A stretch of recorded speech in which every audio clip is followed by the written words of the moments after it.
വിലാസിനിയെ വെല്ലുവിളിച്ച് അധികകാലം നീ കെട്ടിലമ്മയായി വാഴില്ല. മൂഷിക സ്ത്രീയെ എന്നും മൂഷിക സ്ത്രീയാക്കുന്ന തന്ത്രമുണ്ടടി വിലാസിനിയുടെ കയ്യില്. അത് നീ കാണാൻ പോകുന്നതേയുള്ളൂ.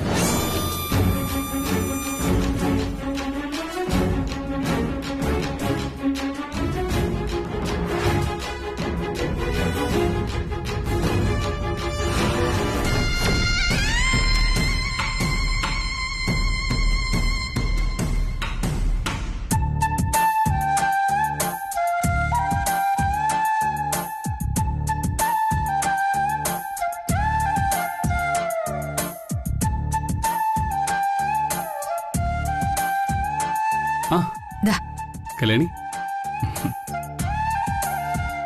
ഇരിക്കെ. അല്ല, ഈ ഒരു പുതിനാറ്റി കൊണ്ടുവരാൻ ഇത്ര സമയോ? അല്ല, അത് ഞാൻ പുതിനാറ്റിയായിട്ട് വരുന്ന സമയത്ത് വിലാസിനി മാഡം വിളിച്ച് ഓരോന്ന് സംസാരിച്ചോണ്ടിരിക്കുകയായിരുന്നു. ഇളയമ്മയോ? എന്ത് സംസാരിച്ചു? അല്ല, വെറുതെ ഓരോരോ കാര്യങ്ങള്. വലിയ ചായ കുടിക്കും. കൊള്ളാം. ഇളയമ്മ നിന്നോട് കുശലം പറഞ്ഞുകൊണ്ടിരുന്നു എന്നല്ലേ? അത് ഞാൻ വിശ്വസിക്കണമെന്നല്ലേ?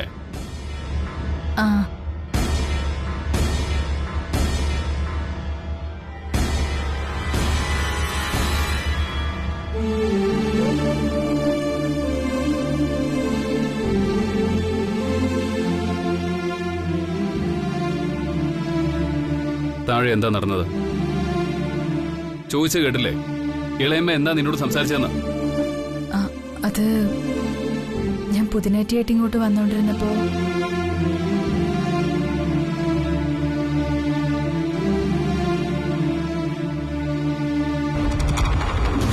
തന്തയും മോളും കൂടി അഭിനയിച്ച് മയക്കിയും ഒരു കോടീശ്വര പുത്രനെ വശീകരിച്ചെടുത്തല്ലോ. മാഡത്തിനോട് സംസാരിച്ചുകൊണ്ട് നിൽക്കാൻ എനിക്ക് സമയമില്ല. ചൂടാറുന്നതിന് മുമ്പ് ഈ പുതിനാറ്റി അദ്ദേഹത്തിന് കൊണ്ടുപോയി കൊടുക്കണം. അദ്ദേഹോ? ആരാടി നിന്റെ ഈ അദ്ദേഹം?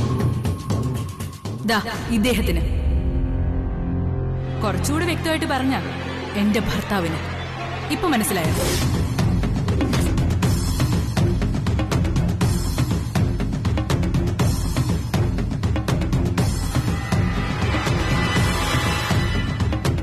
ഇങ്ങനെയുള്ള കാര്യത്തിനൊന്നും നീ തൽക്കാലം റിയാക്ട് ചെയ്യാൻ നിൽക്കണ്ട. ഇളയമ്മ ഇനിയും ഓരോ കാര്യങ്ങൾ ഉണ്ടാക്കിക്കൊണ്ടേയിരിക്കും. അതൊക്കെ ഞാൻ നോക്കിക്കോളാം. ദേ, വല്യ കുഞ്ഞ് ആദ്യം ചൂടാറുന്നതിന് മുമ്പ് ഈ പുതിനാറ്റിയം കുടിക്ക്.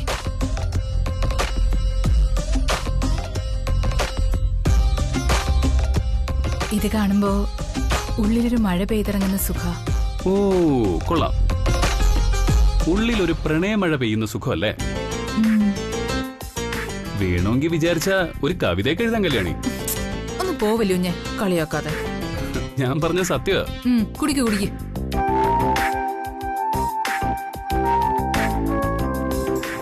നീ കുടിക്ക.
അഖില, നീ ഇത്ര വേഗം ഉറങ്ങി?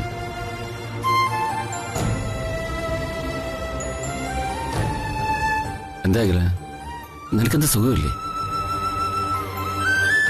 ആ, ടെമ്പറേച്ചർ ഒന്നും ഇല്ലല്ലോ. നിനക്കെന്താ പറ്റിയത്? എഴുന്നേൽക്ക്. എനിക്ക് എന്നോട് ചില കാര്യങ്ങൾ സംസാരിക്കാനുണ്ട്.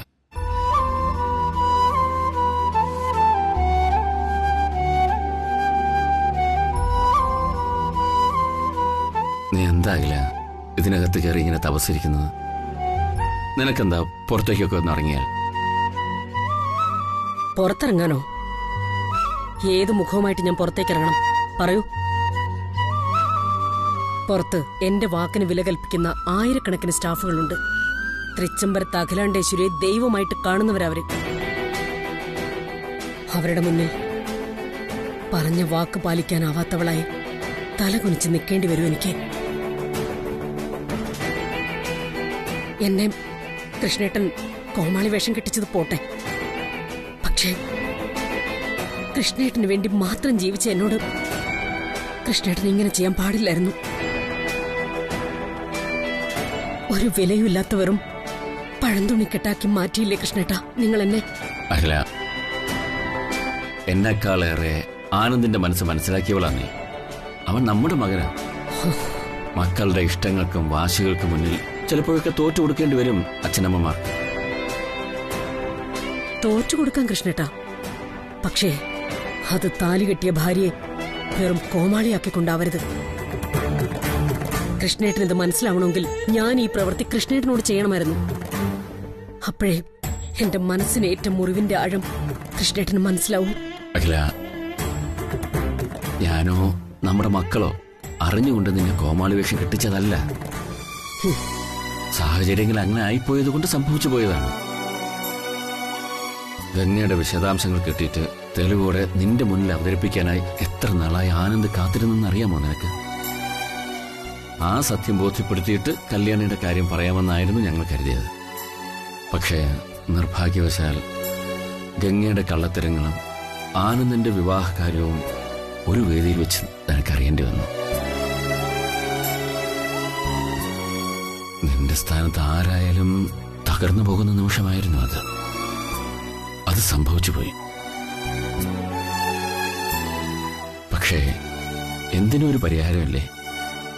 ആ മണ്ഡപത്തിൽ വെച്ച് നീ കരുതിയ തോക്കിൽ നിന്നും ഒരു ബുള്ളറ്റിൽ നീ അവസാനിച്ചിരുന്നെങ്കിൽ ഈ പ്രശ്നത്തിന് പരിഹാരമാവുമായിരുന്നു.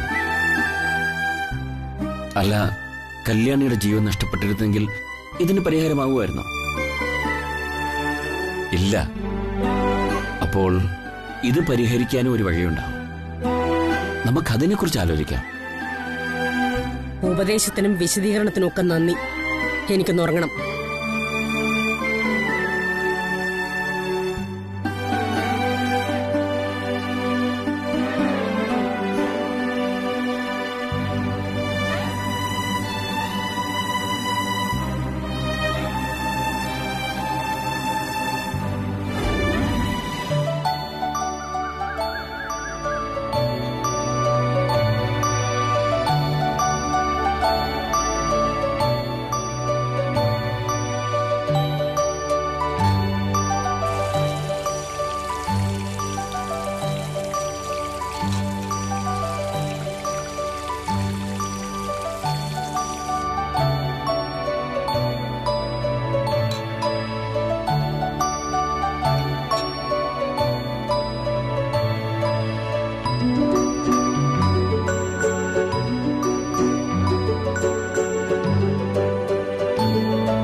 അച്ഛാ, ഉടനെ എങ്ങനെ വല്ലോ നടക്കോ? മനുഷ്യനോട് വിശന്നിട്ട് വയ്യ. ഉടനെ റെഡിയാവൂടാ. നീ കൈ കഴുകിയിരുന്നോ? ഞാൻ ഇപ്പൊ കൊണ്ടുവരാം.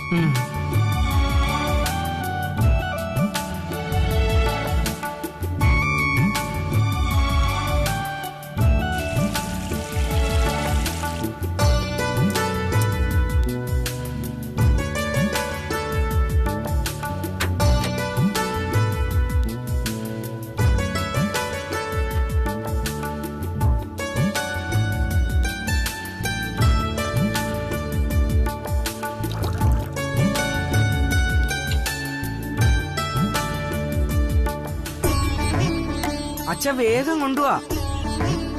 കൊണ്ടുവരുന്നടാ.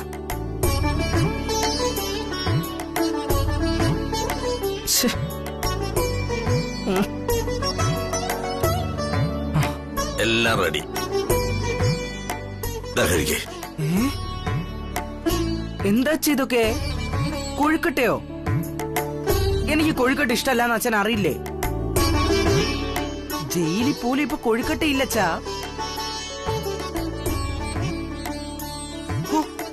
എന്തൊരു കട്ടിയതിന്, പാറക്കല്ല് പോലെ ഇരിക്കുന്നു. സാരില്ലടാ, പോട്ടെ. അച്ഛൻ നല്ല സ്മൂത്ത് ആയിട്ട് രാത്രി ഉണ്ടാക്കി തരാം. രാത്രിയിലും കൊഴുക്കട്ടയോ? നാശം പിടിച്ച കൊഴുക്കട്ട എനിക്കെങ്ങും വേണ്ട. അച്ഛൻ എന്ത് ചെയ്യാനാ? അച്ഛൻ അറിയാവുന്നല്ലേ ഉണ്ടാക്കാൻ പറ്റൂ. നീ എന്താ അച്ഛൻ വലിയ തെറ്റ് ചെയ്ത പോലെ? അച്ഛൻ തന്നെയല്ലേ ഇതൊക്കെ വരുത്തി വെച്ചത്. ചേച്ചിയോട് ഇവിടെ വരരുതെന്ന് പറഞ്ഞപ്പോ ആലോചിക്കണായിരുന്നു ഇങ്ങനെയൊക്കെ സംഭവിക്കുന്നു. ദേ, മര്യാദക്ക് അടങ്ങി ഒതുങ്ങി കഴിച്ചോളണം. അവൻ അവളെ ന്യായീകരിക്കാൻ വന്നേക്കും. ഒന്ന് നീ മനസ്സിലാക്കിക്കോ, നിന്റെ ചേച്ചി ചെയ്ത പ്രവൃത്തികൾക്ക് അഖിലാമ്മയുടെ എന്ന് മാപ്പ് കൊടുക്കുന്നോ അന്ന് മാത്രമേ ഞാൻ അവളോട് ക്ഷമിക്കൂ. അതിന് ചേച്ചി തെറ്റ് ചെയ്തെങ്കിലല്ലേ മാപ്പ് കൊടുക്കേണ്ടത്. എന്താടാ പറഞ്ഞേ? എന്താ നീ പറഞ്ഞേ? അടുപ്പത്തിനും പറയുന്നു. എന്നോടുള്ള ദേഷ്യം തീർക്കാൻ അവനെ എന്തിനാ തല്ലുന്നേ? അവനൊരു തെറ്റ് ചെയ്തിട്ടില്ലല്ലോ. ഇനി ഇവനെങ്കിലും അടി കൊടുത്ത് വളർത്തിയില്ലെങ്കിൽ ഒരു ദിവസം നെറുകേട് കാണിച്ചുകൊണ്ട് നിന്നെ പോലെ ഇതുപോലെ മുമ്പിൽ വന്ന് നിൽക്കും. വാ, രണ്ടുപേരും വന്നിരിക്കെ. ഞാൻ ആഹാരം കൊണ്ടുവന്നിട്ടുണ്ട്. ഇവിടെ വേണ്ട നിന്റെ ആഹാരം. അവൾ ആഹാരം കൊണ്ടുവന്നേക്കുന്നു. എനിക്ക് വേണ്ട നീ വെച്ചു കൊടുക്കുന്ന ആഹാരം. അതെനിക്ക് ഇറങ്ങില്ല.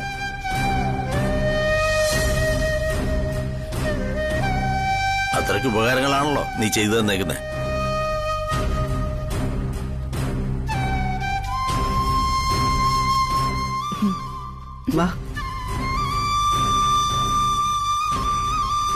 ദാസിനൊരു വാക്കേ ഉള്ളൂ. ഇനി ഞാൻ നിന്നെ മകളായി അംഗീകരിക്കണമെങ്കിൽ അതിനു മുമ്പ് അഖില മേഡം നീ ചെയ്ത തെറ്റുകൾ പുറത്തിരിക്കണം. പറഞ്ഞ മനസ്സിലായ? അനികുട്ടാ,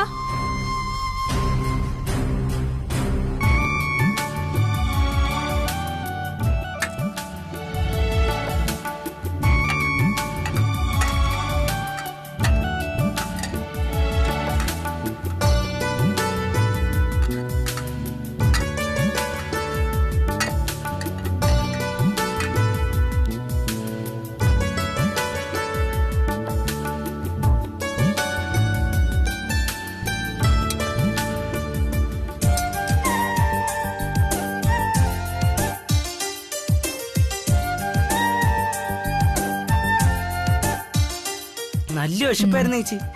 നല്ല ടേസ്റ്റ്.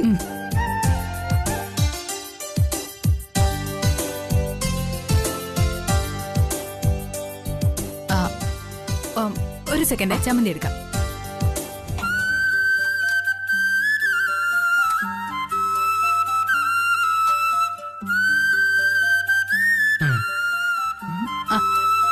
ഞാൻ വരുതരാം.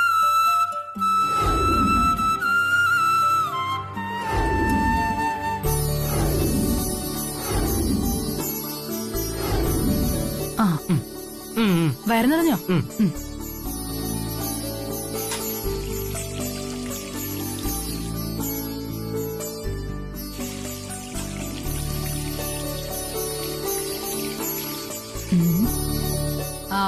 പാത്രമൊക്കെ ഞാൻ നാളെ വന്ന് എടുത്തോളാം. പിന്നെ നിന്നോട് കുറച്ച് കാര്യങ്ങൾ ചോദിക്കണ്ടോ? ബാ.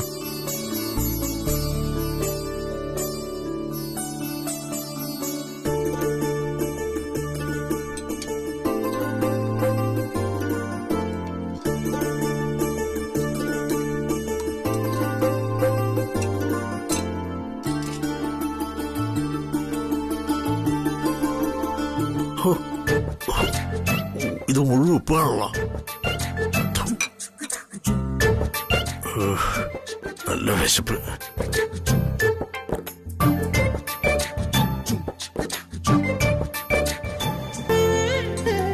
ഒഴുക്കട്ട മുഴുവൻ ഉപ്പ. എങ്ങനെ തിന്നു?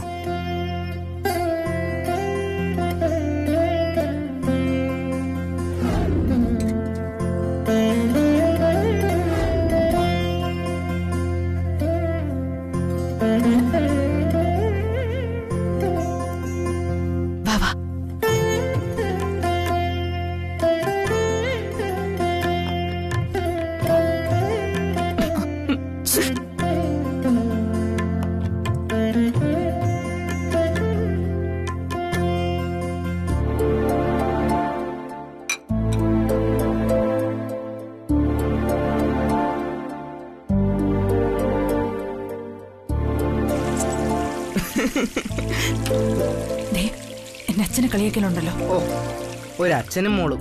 എന്റെ അമ്മോ.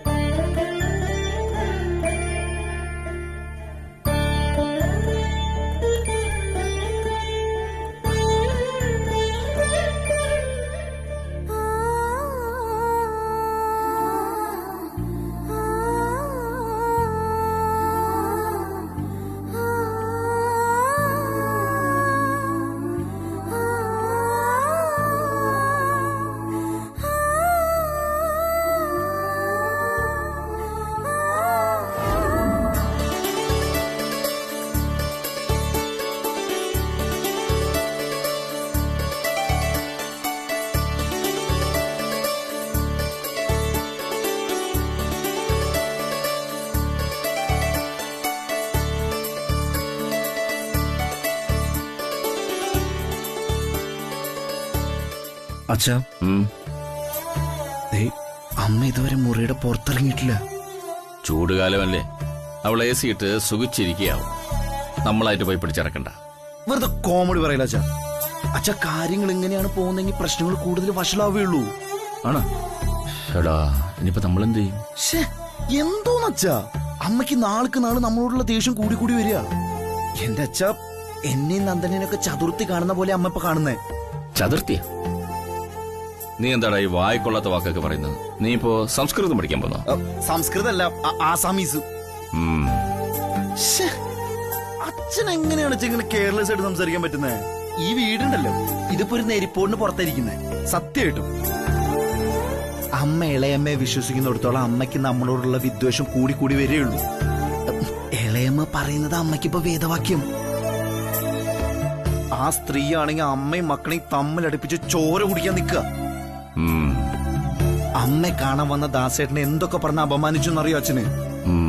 പാവം ദാസേട്ടൻ പിന്നീട് ഇങ്ങോട്ട് വന്നിട്ട് കൂടിയില്ല. ഇതൊക്കെ കേട്ടിട്ട് അച്ഛൻ ഇങ്ങനെ ലോകാര്യം നോക്കിക്കൊണ്ടിരുന്ന എങ്ങനെ ശരിയാവും അച്ഛാ? എനിക്കതാ മനസ്സിലാവാത്ത. എന്നാ നീ ഒരു കാര്യം ചെയ്യ്, അടുക്കളയിൽ പോയി ആ വെട്ടി തീർത്തോട്ടോ. വിലാസിനെ കണ്ടെന്നുണ്ടോ വെട്ടിക്കൊന്നുകളെ. അല്ല, വെട്ടുന്നോ നീ വെട്ടുന്നോ അതോ ഞാൻ വെട്ടണോ? അച്ഛാ. അതെ, അച്ഛൻ. നീ മകൻ. നാളെ നീ അച്ഛനാകും. നിനക്കൊരു മകൻ. നാളെ നിന്റെ ഭാര്യ ഇതുപോലെ വഴക്കുണ്ടാക്കി മുറി കഥവടച്ചിരിക്കും. അപ്പൊ നിന്റെ മകൻ വന്ന് ആരെങ്കിലും കൊല്ലാൻ വേണ്ടി എരിവ് കയറ്റും. അപ്പൊ നീ എന്ത് ചെയ്യും? അതാണ് ചോദ്യം. അച്ഛൻ എന്താ ഇപ്പൊ ഇങ്ങനെയൊക്കെ സംസാരിക്കുന്നേ? അച്ഛനായതുകൊണ്ട്. നീ നേരത്തെ പറഞ്ഞതുപോലെ കെയർലെസ് ആയിട്ടല്ല, കെയർഫുൾ ആയിട്ട് വേണം അച്ഛൻ ഇത്തരം സന്ദർഭങ്ങളിൽ പെരുമാറാൻ. നീ വീണ്ടും സൂചിപ്പിച്ചു ഈ വീട് ഒരു നെരിപ്പോടിന് മുകളിലാണ് ഇരിക്കുന്നത്. 100% സത്യമാണ്. ആ നെരിപ്പോട് എരിയുന്നത് നിന്റെ അമ്മയുടെ നെഞ്ചിന്റെ ഉള്ളിലാണ്. അത് കത്തിച്ചത് നിന്റെ സ്വന്തം ജ്യേഷ്ഠന്. അണയാൻ കുറച്ച് സമയമെടുക്കും. അതിനുവേണ്ടി നമ്മൾ കുറച്ച് സമയം കൊടുക്കുകയാണ് വേണ്ടത്. നീ കാണിക്കുന്ന പോലെ വെപ്രാളപ്പെടുകയല്ല. അല്ല, ഞാൻ എന്റെ ഒരു ടെൻഷൻ കൊണ്ട്. മനസ്സിലായി. അതുകൊണ്ടാണ് ഞാൻ ടെൻഷൻ അടിക്കാത്തത്. എടാ, നീ ഒരു പെണ്ണ് കെട്ടുവനല്ലേ? ഇനിയെങ്കിലും ഒന്ന് മനസ്സിലാക്കണം. നമ്മൾ ഭർത്താക്കന്മാർ വിചാരിച്ചാൽ മതി വീടിന് അതിന്റെ ബാലൻസിൽ നിലനിർത്താൻ. അതിന് ചിലപ്പോൾ സരസമായി സംസാരിക്കേണ്ടി വരും. ഇഷ്ടമല്ലെങ്കിലും ചിരിച്ചു കാണിക്കേണ്ടി വരും. ചിലപ്പോ വായും പൂട്ടിയിരിക്കേണ്ടിയും വരും. That's how we practically handle the situation. എൻ പുള്ളക്ക് പുരിഞ്ചിതാ. പുരിഞ്ചത്. അപ്പൊ ചില പ്രത്യേക സന്ദർഭങ്ങളിൽ തലയിൽ തേങ്ങ വീണാ പോലും നമ്മൾ മോങ്ങരുത് എന്നർത്ഥം. Very good. ഇപ്പോഴാണ് നീ ഒരു ഗൃഹസ്ഥനായത്. ഇനി നിനക്ക് താമസിയാതെ ഒരു അച്ഛനാകും.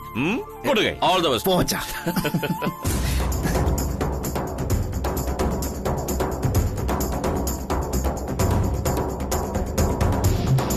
ആ ദിവ്യേ, മാഡം, ഭക്ഷണമൊക്കെ റെഡിയാക്കിയോ? റെഡി ആയിട്ടുണ്ട് മാഡം. എന്നാ നീ വേഗം പോയി എടുത്തിട്ട് വാ. ശരി മാഡം.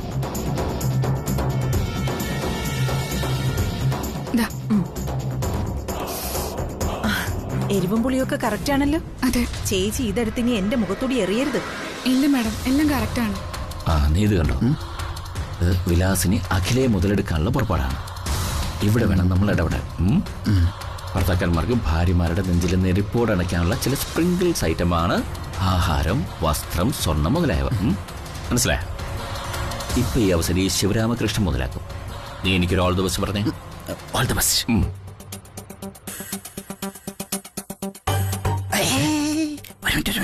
അച്ഛനാണ് ബെസ്റ്റ് അച്ഛൻ. എനിക്ക് ഇഷ്ടപ്പെട്ടു. കൺഗ്രാറ്റ്സ്. നാളെ നീ അച്ഛനാകുമ്പോ ഈ ഇഷ്ടപ്പെടാനുള്ള കഷ്ടപ്പാട് നീ മനസ്സിലായിക്കോളും. കോംപ്ലിമെന്റ്സിന് നന്ദി. പോണം. വിലാസിനെ നിക്ക് ഇങ്ങോട്ടൊരു